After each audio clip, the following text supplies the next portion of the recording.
Okay, it's my great pleasure to introduce Sarah, and I forgot her last name. Ellsworth. Ellsworth. And she is a... Actually, I'm going to let you talk. Okay. So, without further ado, the website is up on the screen. The name of the website is www.lpradicalcaucus.org. And without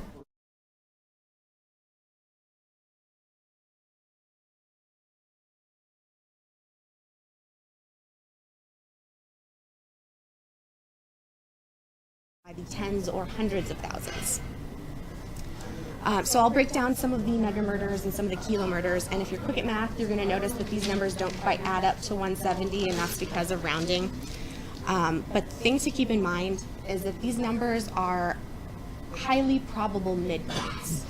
So that means that in all likelihood, these are millions to tens of millions of murders low. So the mega murders, they account for 151 million of the 170 murders. And those are comprised of the Deca mega murders, regimes that killed 10 million or more people. And those are regimes like the Soviet Union, Communist China, and Nazi Germany. The lesser mega murders, those account for about 19 million. And those are Japan, Cambodia, among others. And the suspected mega murders, which account for about 4 million. So those are places like North Korea and Mexico where the circumstances make it incredibly difficult to glean hard information. Now, the kilo murderers, they count for about 15 million of the 170 democide murders in the 20th century. And you may or may not be surprised to learn that the United States is included in the kilo murders of the 20th century for our indiscriminate bombing of German and Japanese civilians during World War II, which is fitting because today is Pearl Harbor Day. So that is the 20th century, and that's just the 20th century, 170 million people that got murdered by government. In the 21st century, in a study published in The Lancet out of Johns Hopkins and a school of medicine in Baghdad that I won't try to pronounce for you, found that between 2003 and 2006, 655,000 civilians were killed as a result of the U.S. invasion of Iraq. So in 3 years, at the very beginning of the 21st century, the United States was over halfway to becoming a mega murderer of the 21st century. I'm going to stop you for a Sure. second, Sarah. Blake, you're having trouble hearing Sarah. A little bit, yes. Yes, There's some very loud people right around the Yes. corner. Would you, can she be questioned or? Yeah, absolutely. Comment? Sure. I had a Thank you. friend of mine who did her PhD thesis on the continuing genocide of Native American people through the University of Colorado. And I don't know that that's ever been brought up by, or if that's in your consideration, and that's Well, what we're looking at here is simply the 20th century. So if it happened previous to the She's 20th saying century, continuous. it's not part of my focus here. But the thing is that governments don't like to keep track of who they killed. So work like that, work by historians that track democide, it's difficult work because the information there, that kind of stuff tends to get covered up. So it's hard to look at. So leading into the 21st century, so we are halfway to becoming a mega murder of the 21st century. So not only are we doing these kinds of things, is the government exercising its monopoly on violence and coercion overseas and militarily, we do it here with our own police force. And to illustrate that, the U.S., we have less than 5% of the world's population. It hovers around 4.1 to 4.2%.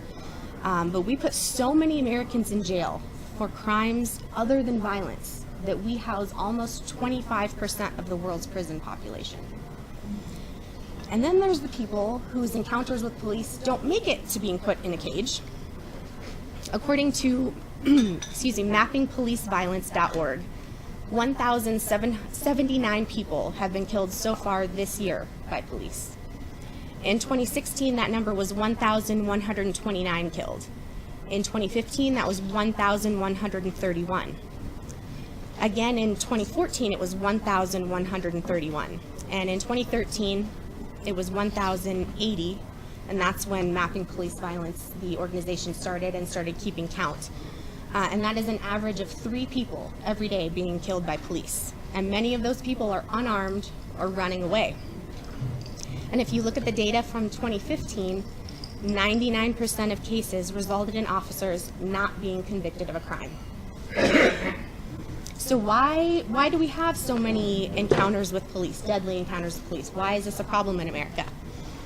Well, that's because we keep our police very busy. They are busy checking your papers to make sure you were born on the right plot of land. They're making sure that you paid the state for the right to drive your vehicle. They're making sure that you paid the state for the right to operate your business. They're knocking on doors, making state-approved curriculum for their children. They're finding homeless people for camping, and then they're finding churches for sheltering those homeless people without permits. And of course, they are checking to make sure you're not putting any non-state approved substances inside your body. And while they are busy being busybodies, there are over 200,000 untested rape kits in the United States, and that's according to endthebacklog.org. Do you have a question? Yeah, you mentioned churches are being fined for housing homeless people. What types of fines are they? What's the reason for the fine? It's without a permit, as far as I can understand. The stories I've seen is they're not applying for permits, and they're very difficult to get those kinds of permits. So they're not allowed to just open their doors at night. And so police are at the same time fining people for camping, while they're also fining churches for housing those same people. In some communities, they're fining people for being homeless. Mm-hmm. And they also want us to put state-mandated substances into our bodies. Right.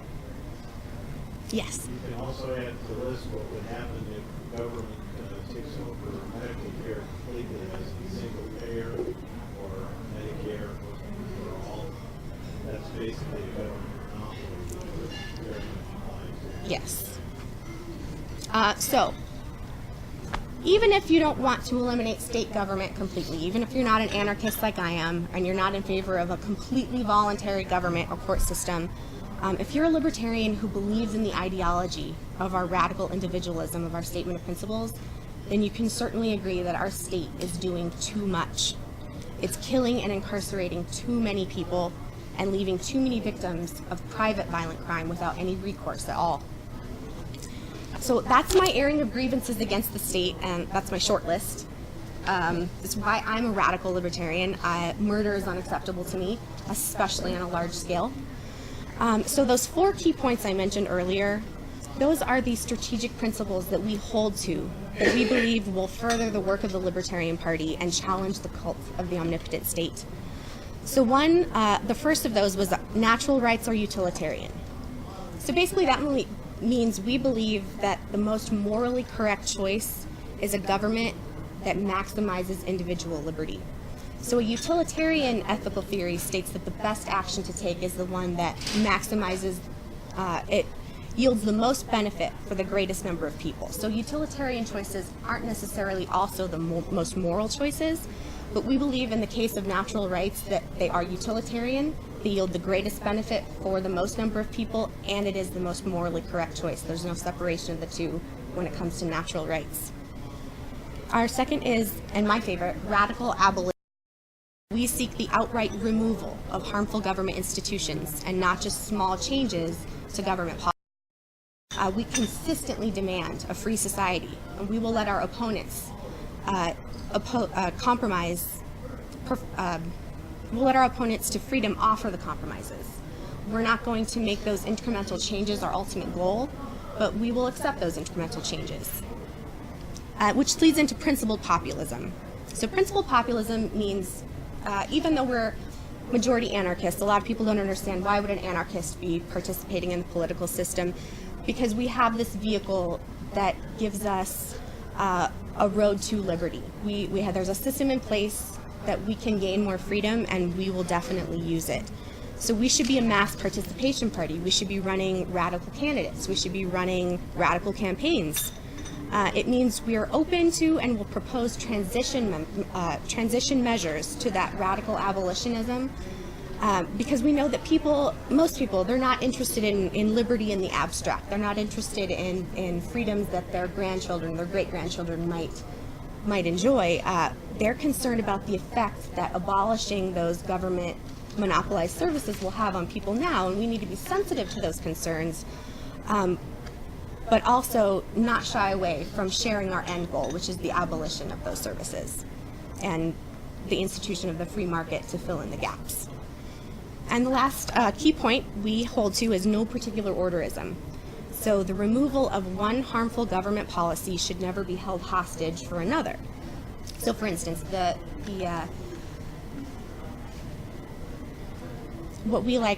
example we like to use is open borders and the welfare state. Lots of people say that we can't open the borders yet because we have the welfare state. It will strain the welfare state too much. We say open the borders, let that strain on the welfare state show you that we should also abolish the welfare state. So no particular order. Where liberty can be had, we will take it. And so those are the 4 key points. That is the Radical Caucus. Thank you for listening. If you agree with anything, if you heard anything that you're interested in, please go to lpradicalcaucus.org, look over our platform, our key points, and if it's something that you agree with, please help us, be radical with us. We Thank have you. the gentleman behind you, and then we have Blake, Sure. and then we have Larry. I've heard that if we carry the total to the end of the 20th century, the number is 262 million. I note that the U.S. killed all of those people in Iraq through basically military intervention, so I think that's a different category because you excluded war from the first one. But I appreciate your focus on the stuff that matters, and very few people have any notion as to how pervasive the state is. My favorite is 6 million, maybe more, children on Ritalin in the schools. Total bogosity, and therefore we should begin by eliminating state-funded education and go from there. That's probably mostly boys. It is mostly boys, and it's really sad. That's my pet issue. I have 2 young girls, and education is my pet issue. I homeschool, I unschool. Thank you. If you can find a pet issue like that you can be passionate about, that you might be a radical. That's a lot of what led me into murder, one thing, but realizing that the way that school day goes is not conducive to the way a child learns or their brain works, and it's really just to make them to submit to authority. The ringing of the bells, the asking to go to the restroom, it's really to set them up to obey authority and not so much about learning. We have Blake. How long have you been involved in the Radical Caucus? How long has the Radical Caucus been around? And what's the progression from starting to now in terms of membership and that sort of thing? Right now, I think we're about 1,500 nationwide. The Radical Caucus has been around since 1972. It's, I think, the first, if not one of the first caucuses formed in the Libertarian Party. And I believe that the first one was invited to be joined by David Nolan. It was his idea to create one. It's been on and off iterations. Our current iteration was formed in 2006, and then we formalized in 2016. So it's been about 11 years that we've had a continuity of leadership. Personally, I've been in the Radical Caucus about a year now. Okay, so we have Larry. And Blake again. Okay, I just wanted to make a comment that 2 of the people that I had sent you phone numbers, or at least for Ralph, for speakers. Archuleta County, I think, is very much on the cusp of becoming a Republican form of government. They're very active down there, and they have gotten the 2 sheriffs down there and a DA to prosecute a corrupt attorney down there and the county commissioners for their corrupt activities. And the county is very right to change over government, and I push our board to get a new government in there. So are you asking Sarah to contact these people? I'm announcing it to everybody here that we ought to do something. They had a newspaper down there that was published. The county is about 1,300 square miles and has about 12,000 people living there. So 12,532, something like that. So this newspaper had to shut down because they were out of money, I've been told. But I think we need to link up with them and try to support them and do whatever we can to get a government that would eliminate these things. The group I was working with tried that in 2 other counties before and failed, and I know why, but this county, I think, could pull it off if they had some backing. It's Ralph, Frank, and then Blake, and then Bill. So Ralph wants to make a technical point. You said, let me actually get the camera on That's you, you. Sarah. Pardon? Isn't that you? Yeah, he's talking. He's talking. Oh, okay. Yes. And Ralph wants to make it. Anyway, Sarah, you made a statement, the utilitarian saying that you are trying to do the greatest good for the greatest number. I would like to point out that fundamental microeconomics says that that is a nonsensical statement. It's not that I don't think we're trying to do the greatest good. We just think that when you give people their natural rights, that's what happens. It's kind of a byproduct of the utilitarian argument that it's the morally correct choice, and by chance it actually helps the greatest number of people. I won't continue to argue, simply to say that if examined, the statement makes little sense. And so you may wish in the future to couch your comment in saying something like, well, this is what we believe, doesn't make any sense, but let's go with it anyway. Ralph, I'm lost. Why does it not make any sense? Because under microeconomics, you cannot compare the utility of 2 people. You can't say your utility is greater than your utility in drinking clean water is better than my utility in drinking clean water, or anything else, and therefore you can't add them up, and therefore you can't say, this is better than that in terms of utility. It's a arcane point, but if one is going to talk to, I guess, economists, it's a point you simply wish to acknowledge that, yeah, we sort of feel that if Ken is allowed to do what he wants, and then Ralph is allowed to do what he wants, and there's no interference between the 2 of them, that therefore somehow we are maximizing both Ken and Ralph's utility, and sadly, that is a statement that makes no sense. And so now we go to, give me a second, Frank, while I'm, Frank, you're on camera, so go ahead. Yeah, to me, from a historical perspective, it sort of feels like the late 1850s of the abolitionists versus the Republicans, and the abolitionists, I'm going to use the phrase pragmatic decency, not to form their own party. They could have easily formed their own party, and as traditionally happens, third parties sabotage their philosophical allies. Mm-hmm. And so I assume with the radical libertarian, don't have ambitions of forming a Libertarian Party of the Libertarian Party, do you? No. Our goal is to re-radicalize the LP. We believe that the Libertarian Party is founded on radical ideas, revolutionary ideas. And we believe that we've lost some of that along the way. As far as working with more moderate libertarians, we don't wish to form our own party. I wish everyone would be a radical with me.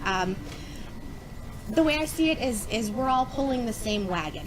We're all pulling the same wagon to liberty. I might want to pull it farther than you do, but I'm not going to not let you help me. I'm not going to say we don't agree 100%. So that's not what there's a principled pragmatism to it. Okay, thank you. The next person up is Blake. What do you feel, looking back over the time since 1972, that's been 55 years? Okay.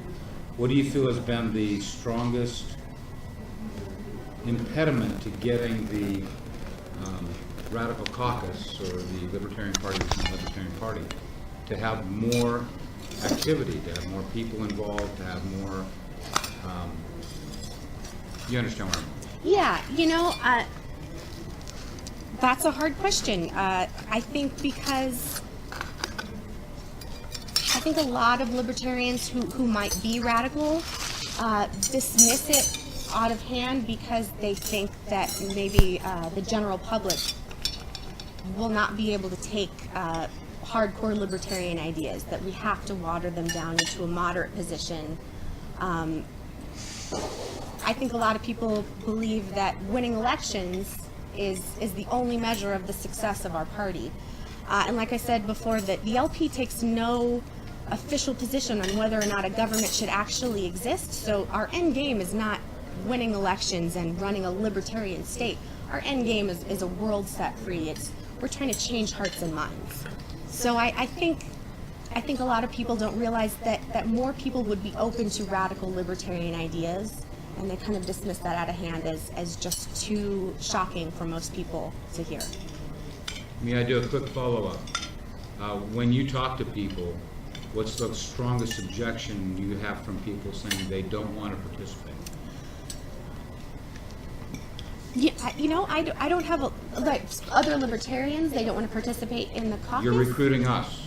Yeah, I think that is the strongest objection is that no, we can't do that. That won't win us elections. We can't say that. We can't say taxation is theft. That scares too many people.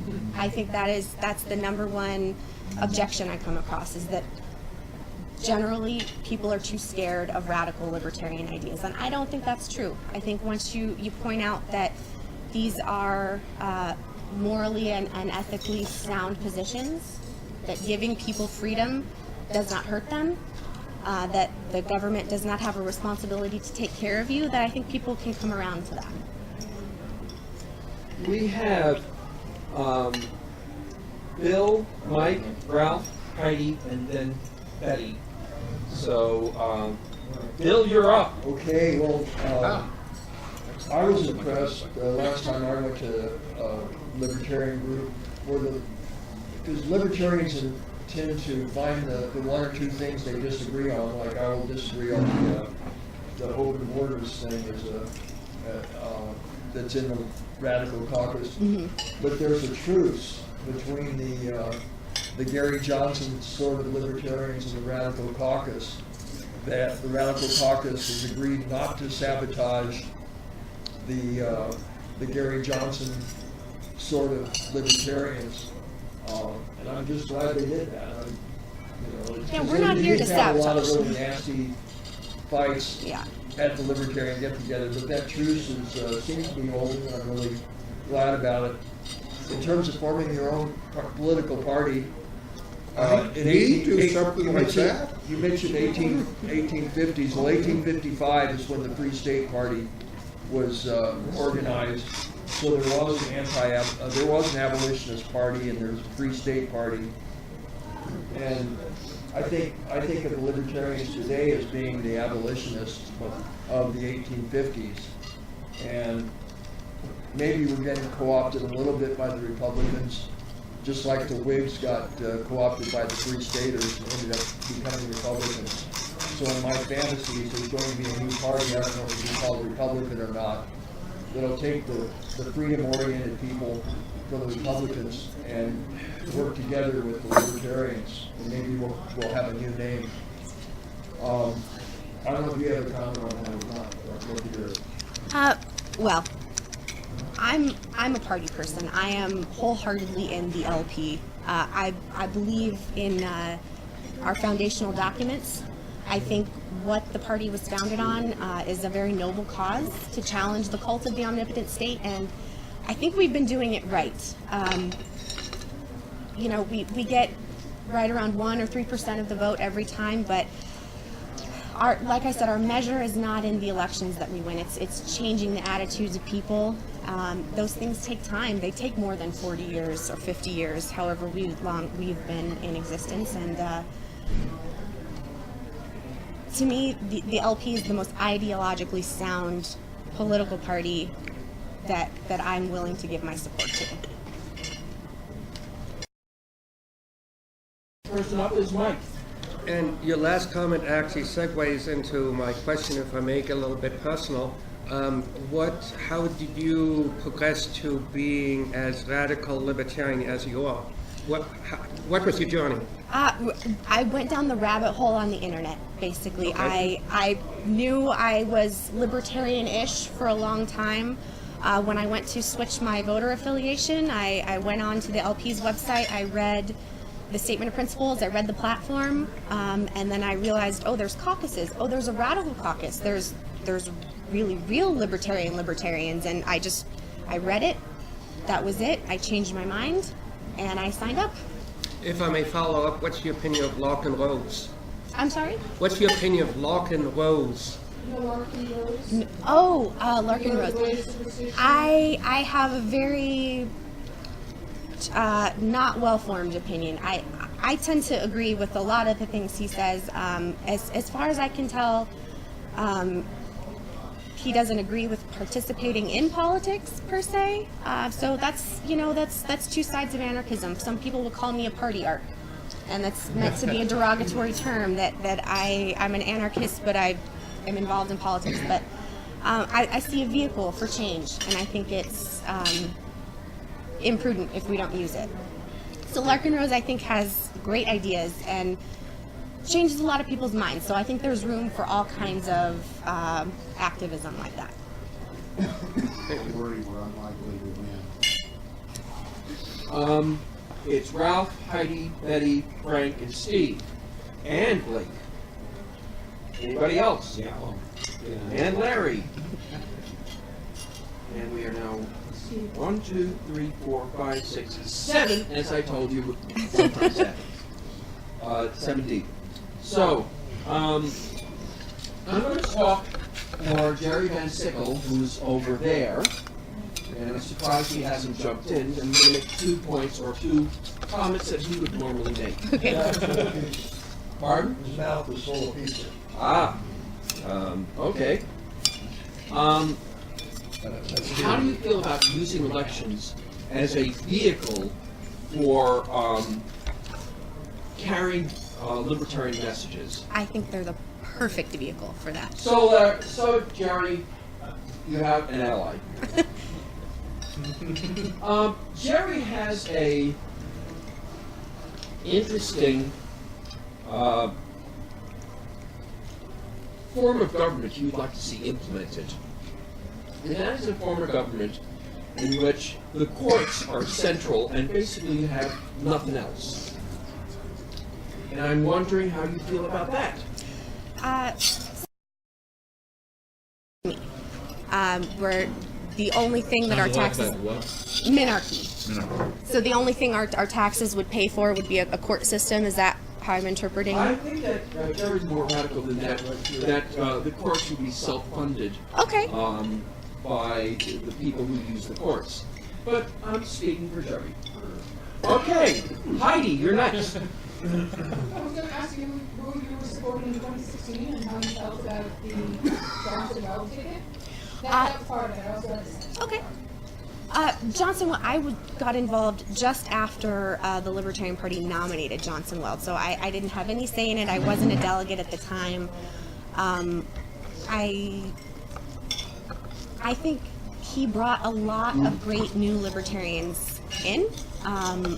I wish that our presidential candidates would be more radical.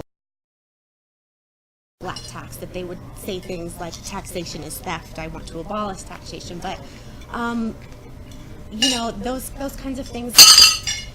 We're all libertarians. There's a 1 or 2% difference between our ideologies, and I'm not going to nitpick who the party, who our delegates choose. You know, if I'm upset about who the delegates choose, I'll try to recruit more delegates and who are radicals. So I support it. I support Johnson Weld. Heidi, you had another question. Comment. Millions of immigrants coming in, both legal or not, if they're coming from places like Mexico, they're probably government dependents. They're going to favor bigger and more government. A lot of the illegals are what Ann Coulter calls undocumented Democrats. And she thinks it's just a big effort to stuff the ballot box with. How can we possibly counteract that? If there's this huge tidal wave of people just being indoctrinated in our socialist schools. They like socialism. Well, that's why education is my pet issue, because I think that's where those things start, is they get them young and they start indoctrinating them. So I don't believe in restricting the movement of peaceful people. I don't think that my rights are any different because I was born in America than someone who was born in Mexico, or someone who was born in Europe, or someone who was born in the Middle East. Our human rights are our human rights, and I feel like if you're a peaceful person, you have the right to move about the planet unmolested. So I think all immigration laws basically are unethical and illegal. That's part of what our principled populism is, and our no particular orderism. So, you know, of course I do not want our welfare system to be overburdened, but I don't think that we should have a welfare system at all.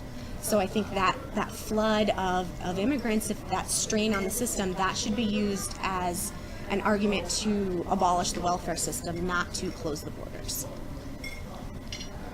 Betty, you're next, and I'm going to ask you to please shift your body to the left just a bit. Yes, thank you. Now you're up on the screen.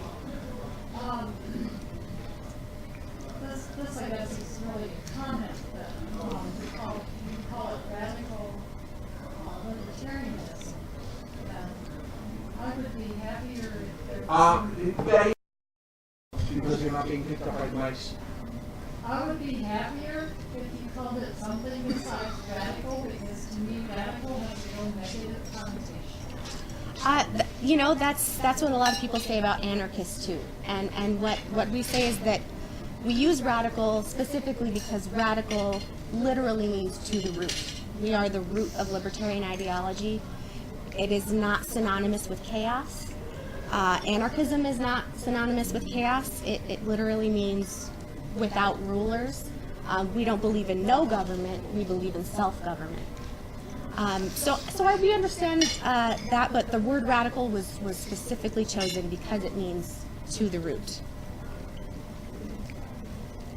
We have Frank. And lots of people like radicals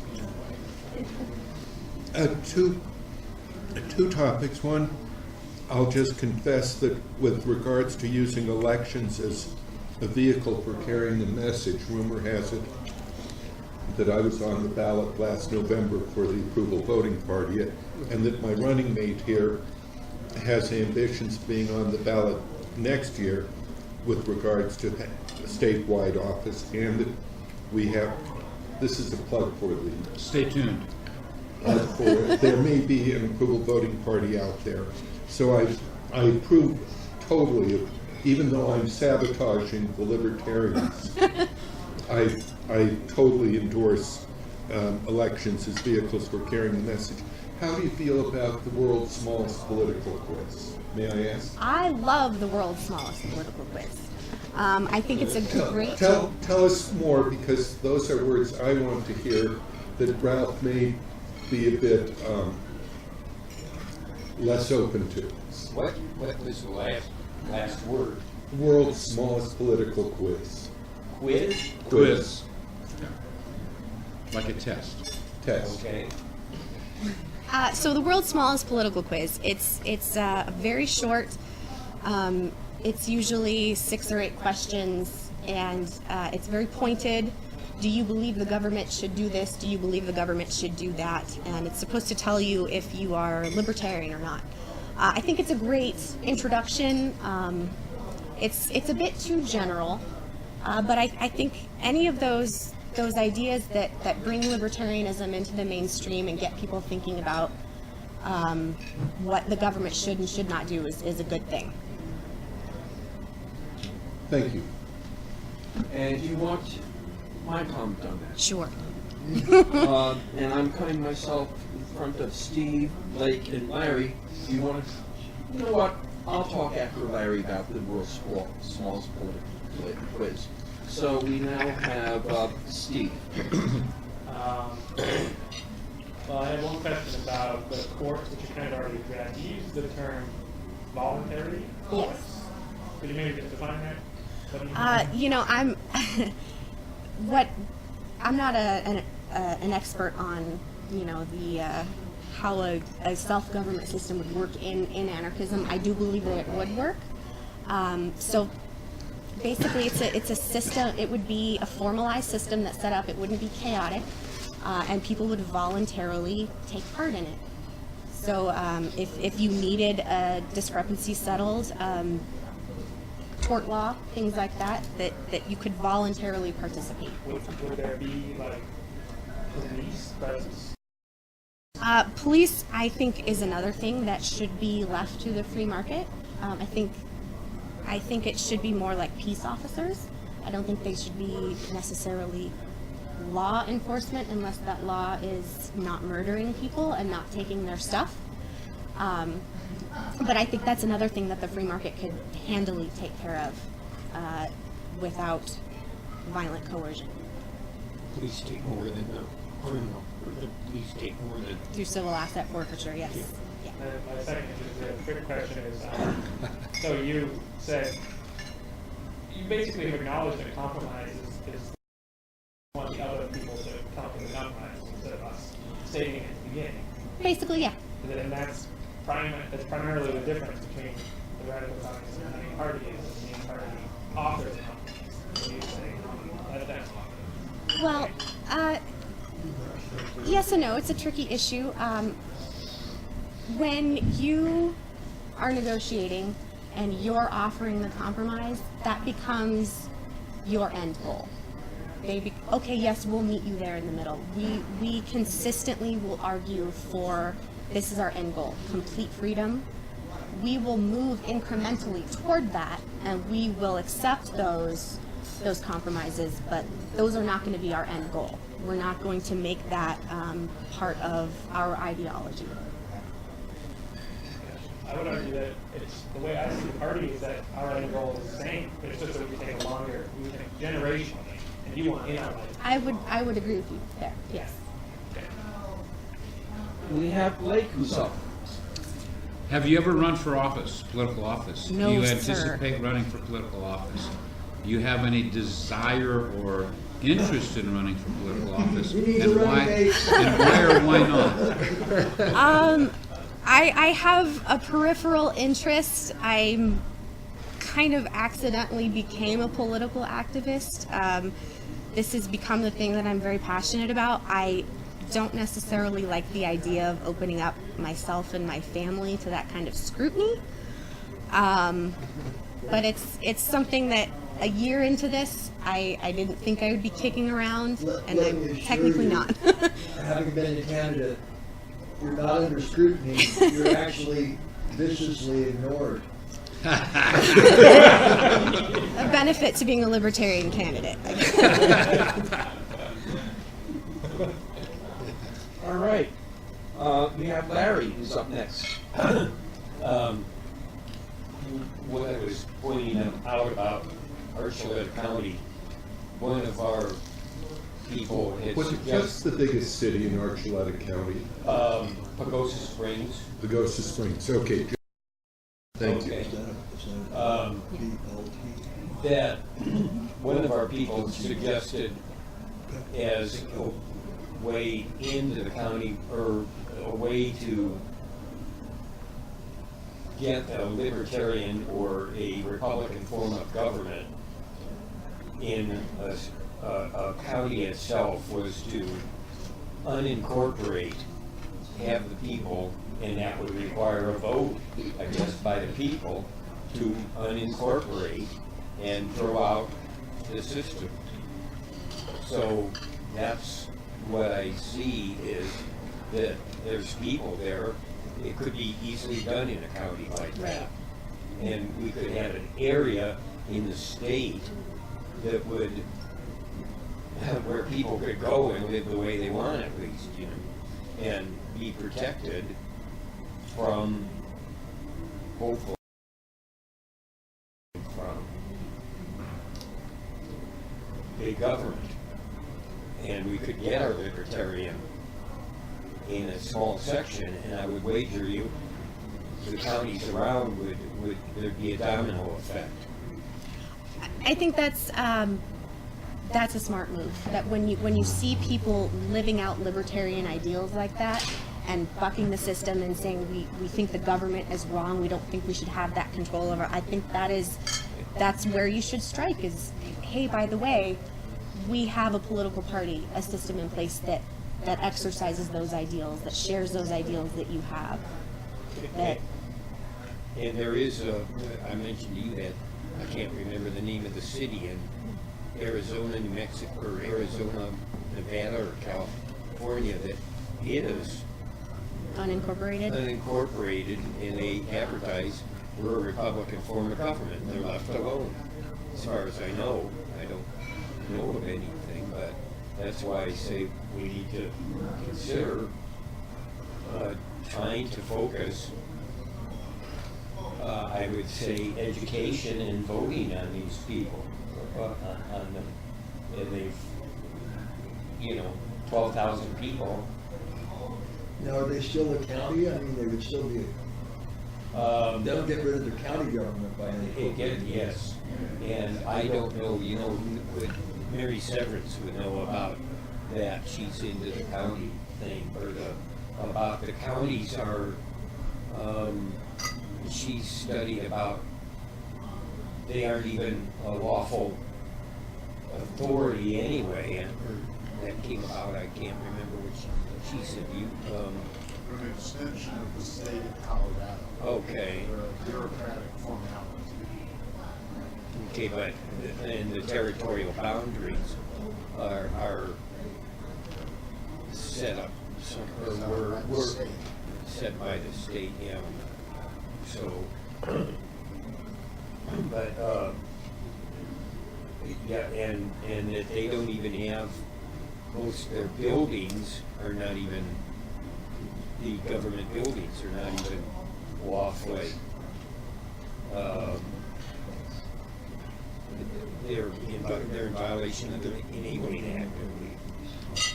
Article 7. Next. Our next speaker is our mystery guest behind our current non-mystery guest. Speaking of Please speak up. anarcho-capitalism and the court system, I would recommend you learn more about the common law movement and our history of courts, and then read Robert Heinlein, the science fiction author, who has his main character requested by two private parties to settle a dispute.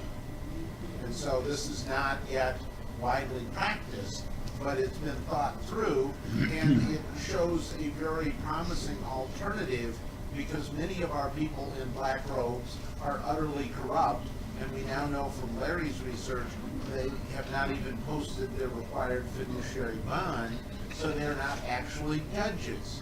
And the fraud builds upon fraud upon fraud. If you get rid of all of those legislative acts and cook it down to basically, I can't hit you, then you come up with a mechanism that will punish people. If you look at it historically, read the book The Discovery of Freedom by Rose Wilder Lane. She talks about 3 times in our history when people considered themselves responsible for outcomes. One of those was ancient biblical times. The other was the Saracens in the Middle Ages, back when the Muslim community was thriving. And then the early American Republic, where people were sovereign and we had a few distant public servants in case somebody invaded us. But it was minimalist statism and maximum liberty. Do you want to make a comment on that, Sarah?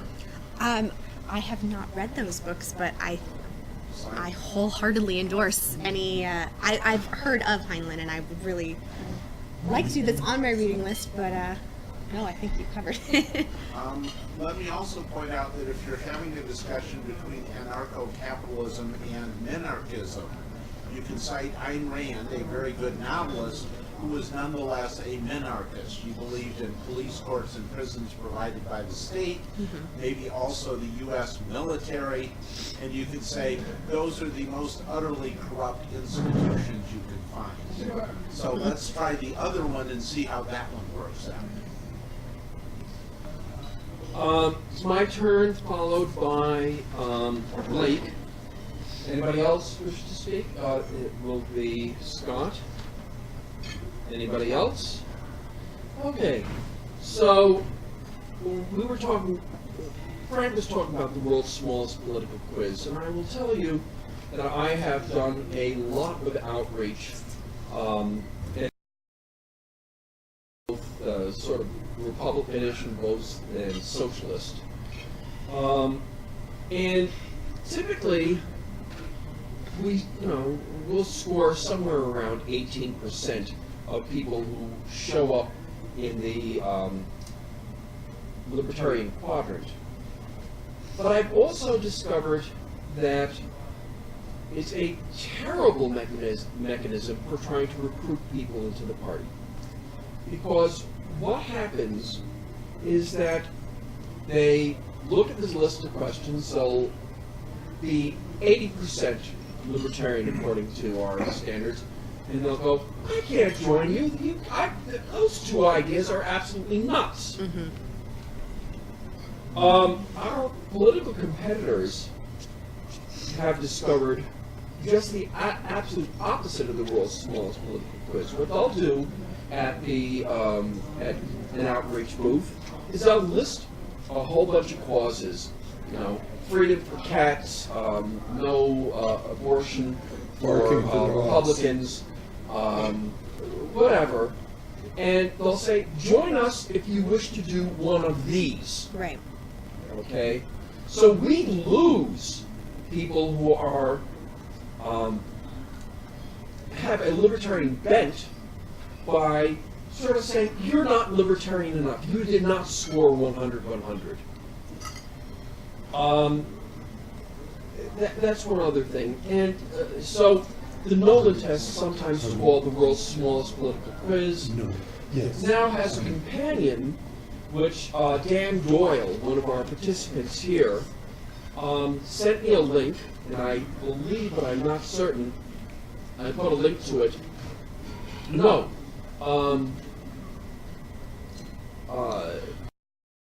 Psycho, sorry. That's how he pronounces his name, even though it's spelled Seiko. Now on Facebook has a link to what I would call the world's medium-long political quiz. It's, I don't know, it takes 10 minutes to fill out. Glances to our Facebook page, take a look at the link, see how you score. My complaint about that particular political quiz is just, and it's the same complaint I have about the Nolan test, just poor phrasing of language. Right. So, I am now through with my diatribe, and I am going to hand the, hold on a second while I get to it. Also, if you look at Iceland, they had anarcho legal enforcement for 700 years. They All right. went to 136 people, they declared you owing somebody, and you didn't pay it, they would simply declare you an outlaw. Nobody would ever come to your defense again. And our next speaker is Blake. You're up, Blake. I want to make a comment and then I want to ask a question. First of all, I'd like to suggest to you that you actually experience running for office. Whether you actually do what you want to do with running for office or not, but just have that experience when you talk to people who you want to join the Radical Caucus, then you can relate what your experience was. Maybe you're just a paper candidate where you just write letters to the editor or whatever. Right. But being able to say that, to have had that experience of, well, I ran twice and blah, blah, blah, this is what happened. So you might find agreement in a lot of cases. My question has to do with, we talk about open borders, we talk about, actually somebody mentioned that creating an enclave for people to go to where they could be free. And some people talk about personal secession. States can secede, okay? Some people talk about personal secession. So from your point of view, what's the Radical Caucus idea about people who call themselves sovereign citizens, where they just don't believe in government, and not anarchists, they believe in government, but they don't believe in our government, and they want to just secede? You know, I can't tell you if we have anyone who calls themselves that in the Radical Caucus or not. I'm not familiar. I've seen that, you know, on the internet. Like I said, I think there's room for all types of liberty activism. I think there's room for agorism for people that disassociate completely with the political process and they claim that they are personally, I do believe that every person is I believe in the sovereignty of people.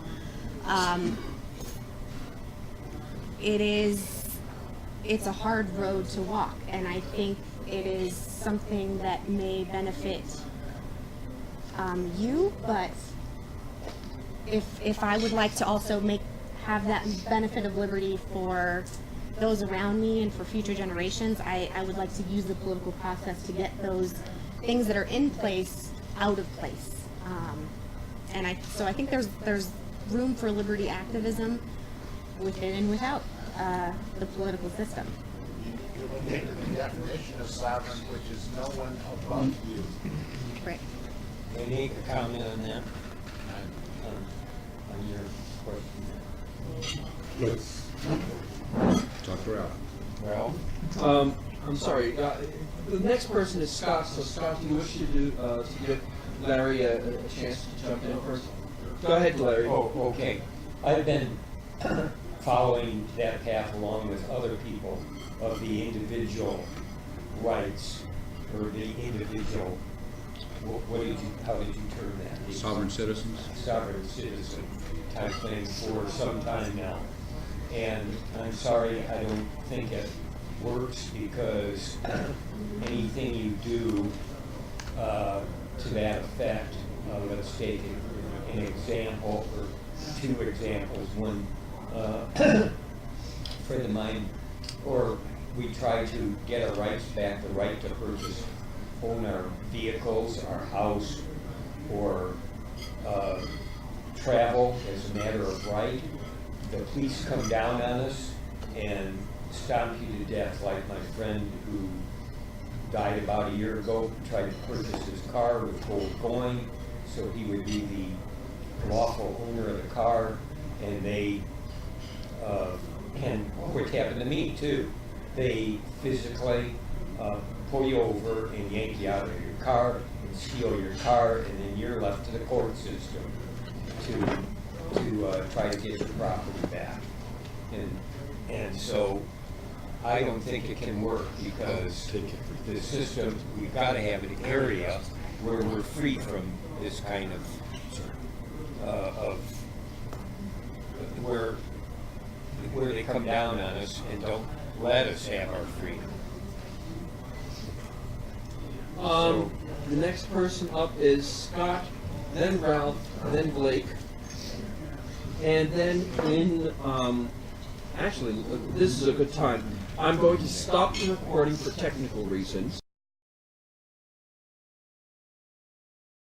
Okay, we are starting recording again, and the next Blake, I'm sorry, was the next person Scott? Yeah.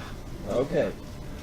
I very much enjoyed your presentation and your position as the Radical Caucus. I gave a talk on authoritarianism. I call myself a South Park small L libertarian, and the reason is I'm very much into the philosophy and the background and the understructure rather than the practical, political, capital L libertarian. And it seems to me that what you're doing, even though you give it a name, you're very much part of the capital L Libertarian Party, that you're really still dealing with the philosophy and the background behind libertarianism rather than the practical, this is what we want to do aspects of it. Do you have any feeling for I would agree. Democrats and Republicans, those are issues parties. They have positions on issues, and that's what defines them as a political party. We're not an issues party. We're an ideological party. We have very strong ideological positions that are not varied by public opinion like the other two parties. It's very much rooted in philosophy and ideology, and those things are very important. And there's a delicate balance between people who care about liberty in the abstract, in the philosophy of it, and then people who just care about the effect that abolishing government systems is going to have. right, the authoritarian side? Right. All right. Describe yourself as a South Park small L libertarian. It's Ralph, then our mystery guest. Anybody else wish to speak? All right, so after our mystery guest, I guess you're going to wrap up. Okay. So, What about me? I'm sorry. I'm on the list somewhere. Oh, I'm sorry, Blake. So it'll be our mystery You guest, don't do and this then very often, do you? no, you get on the list too often. Anyway, no, you're a wonderful man, and I love you. So anyway, Blake, and I don't know if it was Frank as well, said just run, be a line holder. As a county chair, I'm going to say please don't be a line holder. Okay, it causes it causes me problems, and it causes the party problems, because what the newspapers and what I think some of the voters, many of the voters, feel is that if you've gotten your name on the ballot and you're not out there pumping yourself really hard, then you're doing it for egotistical reasons, because I like to see my name on the ballot. Right. Okay, I will say that we've had... I've never heard anybody accuse Frank of doing it for egotistical reasons. And I will never accuse you, Bill, of doing it for egotistical reasons. Bill worked his little bunsies off, and you can see when he stands up how little his bunsies are. You'll see how large mine are, because I did do it for egotistical reasons. Anyway, so there's a big... in the Libertarian Party, there's a faction that thinks that getting a name on the ballot is the cheapest form of advertising that we can have. Right. And then there's, and Frank has got his thumbs up. And then there's me, and perhaps some others, who feel that people who just put their names on the ballots sometimes answer the phone and get ambushed by the press, answer the questions really badly, just do a lot of damage to the party. So I simply wish to make you aware of that. Our mystery guest can please yell. Long ago, Am I after him? Yes, you are. Okay. You're not a mystery guest. you're certainly after me, that's for a reason. Long ago, when I decided to go into politics and fight it, I knew I needed to choose one of the major parties. I chose the party that was not Richard Nixon. And a little while later, we were discussing the platform, and I said, what exactly do we stand for? And I was told, we'll need to pick our nominee, then we'll know what we stand for. And while now we consider that fairly obvious, it was a shock to me in my youth to realize how utterly bankrupt both the major political parties were. And we now have our non-mystery guest, Blake. So I just want to mention that, and people sometimes take exception to what I say, but in the things I've said today, which is unusual for me, but the things I've said today were to encourage discussion, and I may not be a supporter of any particular thing, like sovereign citizens, that sort of thing. I just find it interesting and headed that direction, so I wanted to ask your opinion on it, and the LPRC's opinion on it, so that's all there was. But I disagree with I don't think paper candidates are a good thing, okay? This is my personal feeling, but I think in your particular case, as somebody who's recruiting people to a radical caucus, be a candidate. They want to see a candidate. Or work on a Libertarian campaign for somebody who really wants to be a candidate and get really involved. You see the nuts and bolts of it. There's some talk about more seasoned radical libertarians running some campaigns, and that's something that I would definitely be first in line, for knocking on doors and campaigning for. But it's something that I realize it's a full-time job. It takes so much out of you, and it takes a toll on your family life. So I'm not so sure that it's something that I need to jump right into, but it's at some point you need to experience it.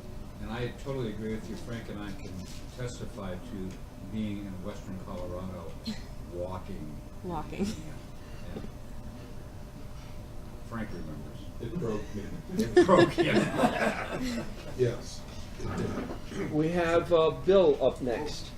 Is John McAfee a member of the Libertarian Radical Caucus? Not that I'm aware of, but I can't say for sure. So I know we have a lot of John McAfee fans, but I think I'll be putting a little bit of I'm doing the talk next week about Bitcoin, and it ties into the radical perspective, not necessarily Bitcoin, maybe Monero more exactly. So I think I'll be using some John McAfee quotes in there, or maybe even a video clip, but I'm not sure. Kind of wondering, he's real close. He's got, yes, he's very radical ideologically. Yeah. Whether he's an official member, I'm not sure. I'll have to look into that for you. Okay, anybody else? And if not, Sarah Ellsworth, wrap up. Thank you. Please visit lpradicalcaucus.org. Look over the key points again. Look over our platform. It's extremely radical. It's something we've worked really hard on, and we believe this is the path to liberty. So thank you. Thank you for listening. That was wonderful, Sarah. Thank you. Thank you for having me.